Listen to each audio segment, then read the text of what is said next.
Aloha, it's your boy Neglected Gundam. I hope you aren't too lonely without me. Now today we will be looking at the high-grade Gouf custom. This was a giveaway that I had done when I hit 100 subscribers, so let's go ahead and take a look at it.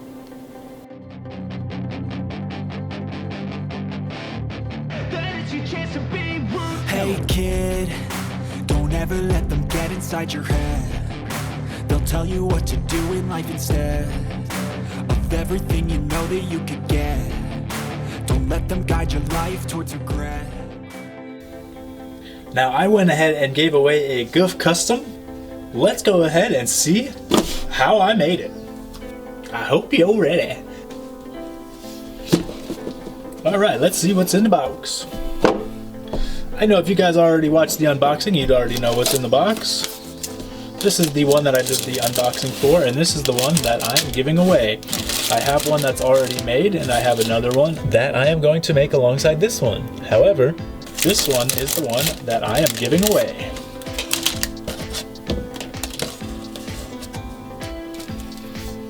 Nifty wire for his heat whip.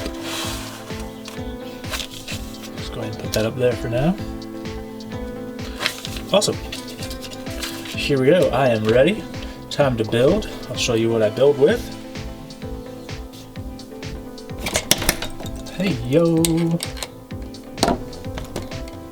These are my heavy duty nippers, and what I do is just cut up the runners when I'm done with them, just so I can throw them away easier. This is going to be my initial cut nippers. It has a blade on both sides. And these are my god hands. Has a blade on this side and a flat edge on that side. Oh, Brian, telling you it's gonna cut through that plastic like butter. Okay, cuz, let's do it. Yes, sir, I am ready. I can't wait.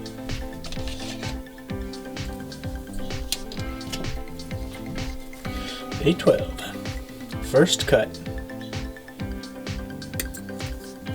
I like to cut pretty far away from the actual piece with the blade on both sides. That way it doesn't crimp anything or pull the plastic away from the piece and create a divot.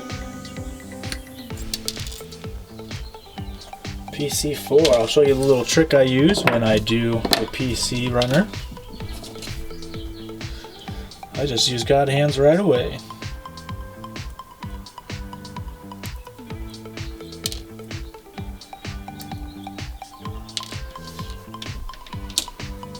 A13.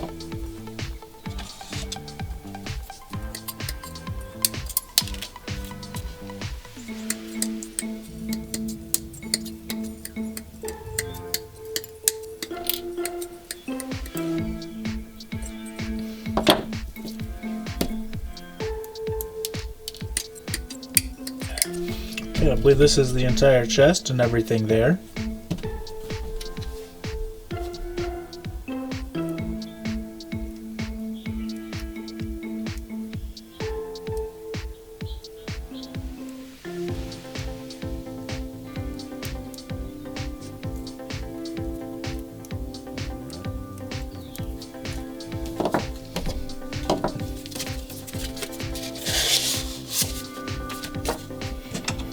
I'm going to use my 400 grit sandpaper. This is what I normally use when I build.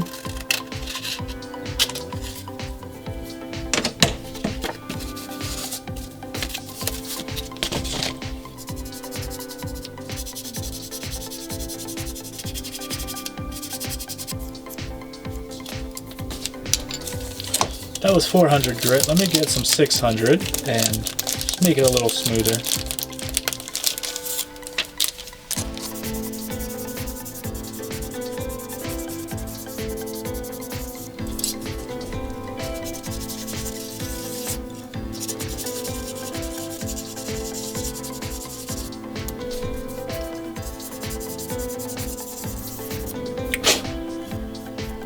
Alright, so I have some Tamiya cement here. I'm going to go ahead and put all of these pieces together on the Gouf. These are 3 different Gouf projects that I have. I have 2 that are going to be painted the same, and 1 that is going to be painted in the regular Gouf colors. These 2 will be custom colors.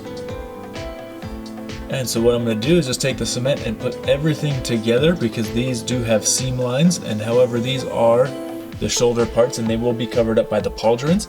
I wanted to go ahead and take the seam lines out because you can see a little tiny gap there. So I'm going to go ahead and do that. And this here, if I was to put those together, this has a panel line that is actually molded into the kit itself, so that's really nice. However, this down here is not a panel line, so I am going to take the seam line out of the bottom here. But I am going to put some cement on the very inside, so not over the entire piece here, but just on the very inside.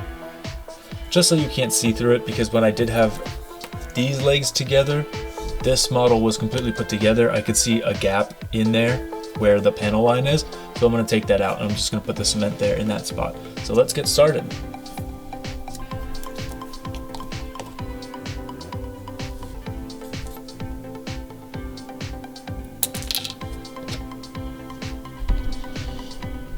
So the best way that I've discovered to take panel lines out is just to put the cement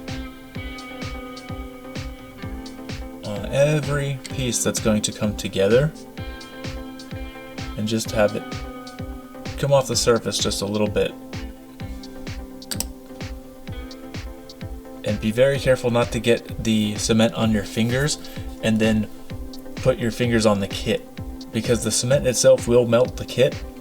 And if you do have it on your fingers and press your fingers into the kit, your fingerprint will actually be imprinted on the kit. So you want to be careful for that. However, sandpaper can take care of that problem.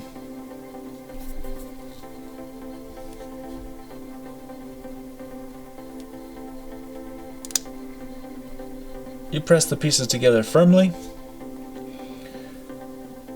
And then one more thing that I do, just to go ahead and fill any gaps preemptively so I don't have to do it later, is just go ahead and put the cement over the piece where the gap is.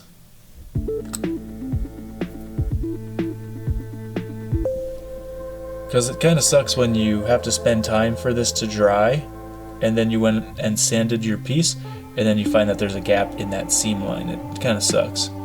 Just kind of waste your time. So I make sure to just do that, and that seems to work pretty well for me.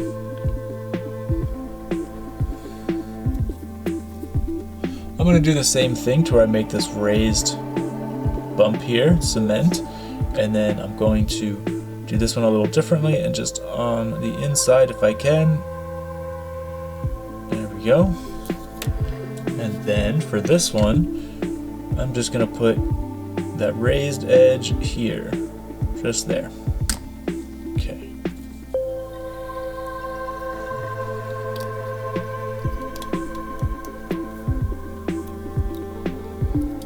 Okay, and that seemed to work because there still is that panel line here, but it is not filled in with the cement. You won't be able to see through it. And then I'll just go ahead, like you've seen before, I'll just fill this in.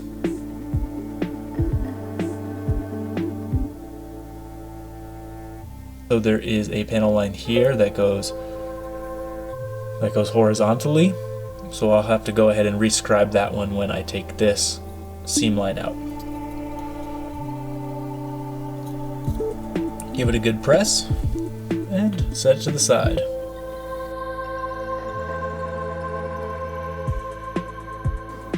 So taking the seam line out of this piece is actually pretty self-explanatory.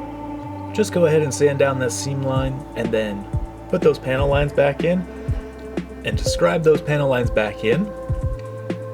You'll see that I do switch back to the X-Acto knife on the back side, and I scrape down that seam line because it wasn't really great for me to put the sandpaper in there, so it was just easier for me to do the X-Acto knife, so I switched the blades again, and then I rescribe all those panel lines on the inside as well.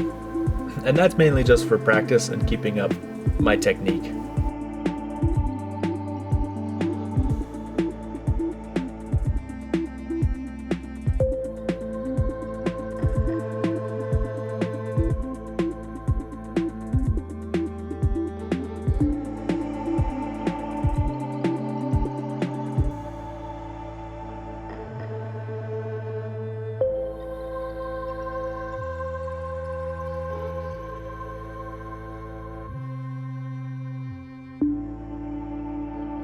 In the beginning of this video, you did see the plot plate already on this Gouf custom. However, I'm not going to end that video this way.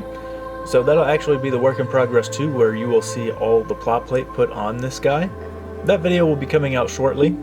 And I just realized that I had so much footage for it, I didn't want to chop it up and put it in this video because it would make this video too long. I will show you a little bit more footage than what I was originally going to plan and cut it down for this video. So you'll be able to see in more detail about how I put that plot plate on and how I get this Gundam ready for pre-painting.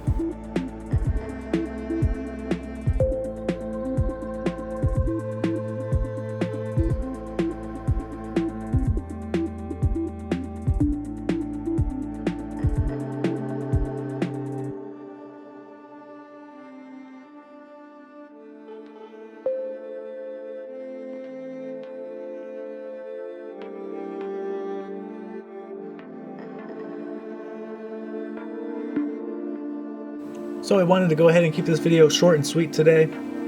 I hope you enjoyed it, and I hope you look forward to the work in progress 2, where I put that plot plate on. If you like this journey, go ahead and subscribe, and if you want to comment about it, I will go ahead and comment back. If you liked the video, go ahead and press that button today. And until next time, I hope you don't feel that neglected now.